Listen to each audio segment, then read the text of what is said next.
Lobby Tools, Florida's legislative intelligence company. Subscribe today to Florida's leading policy, budget, and campaign tracking service. Request a free trial today at lobbytools.com.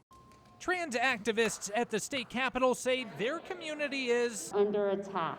Laying out their 2022 legislative priorities, activists have their crosshairs set on repealing the Fairness in Women's Sports Act. Passed last year, it bars trans women from competing in women's-only sports. You have just as much right to run onto a field or a court as any other girl in this state. Activists are also backing a bill that would provide an option to choose non-binary, which means you neither identify as male or female, as your gender on your driver's license. A gender-neutral ID allows them to display a more accurate gender marker on their ID. Trans activists are also fighting against a bill they describe as the most radical yet. It would prohibit children from receiving gender-affirming medical care. That includes the use of puberty blockers, hormone therapies, and gender-reaffirming surgeries. Access to hormone replacement therapy is a matter of life and death.